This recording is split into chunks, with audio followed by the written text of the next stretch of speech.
What about if you don't have a lot of experience or you're still in college or stuff like that? How do you approach that? Yeah, so it's perfectly fine to talk about other things that you're doing to get better at cybersecurity. Let me tell you some things that would be okay to put on your resume. So if you are volunteering at your local B-sides or meetup or a open source project, so committing your time to bettering cybersecurity and the cybersecurity community is a wonderful thing to put in your resume under volunteer work or contributions to research. Those are sections you can have on your resume and they're fabulous. You can also talk about CTF placement. I wouldn't just say I played in a CTF, but if you placed decently, that's worth saying. That means that you are going out of your way in your free time to learn more about cybersecurity. It's a wonderful thing. If you give a talk at a conference or a meetup, and anybody can do that, don't be like, I'm too new, I can't talk about something. You can always present something in a new light that you found interesting. So that's a wonderful thing to put on your resume as well. So there's a variety of things that you could be doing either from an introverted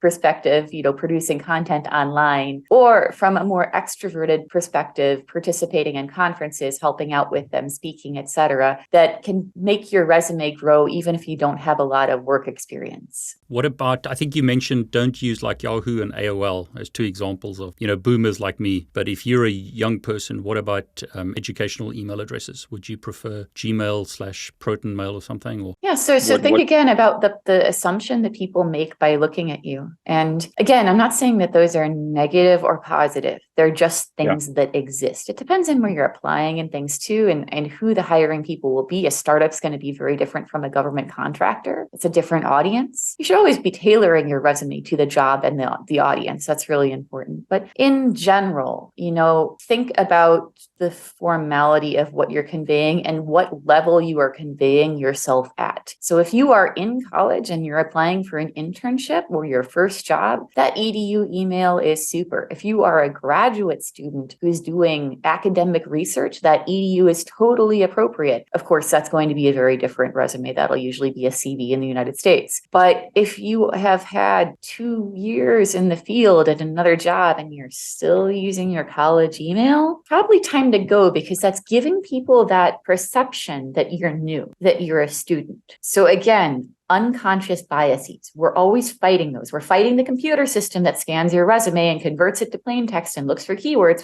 So we're fighting that. And we're also fighting societal biases. That's very unfortunate, but we probably always will be in some form or another. That's part of getting a job. It's playing the game. Even if the game is unfair, it's playing the game. That's what I try to help people with. What about putting like, I'm David Bombal, CCIE, MCSE, and then putting a whole bunch of stuff behind my name? Is that a good or bad thing? Again, it depends on the audience. If you're applying for a government position or a government contractor, that can be very valuable. If you're applying for a startup, probably looks a little stuffy. So again, tailor your resume for the audience. And what you might want to do there is look at resumes, like LinkedIn resumes of people who work there. That's totally valid. You should always do some OSINT on the place that you're applying. So what do they present themselves as? Is it super formal with their certifications at the top? That's valid. And that also goes in fashion. So something that a lot of people don't know about resumes that I've learned over the years is that they have styles, they have fashions, and they change over time. So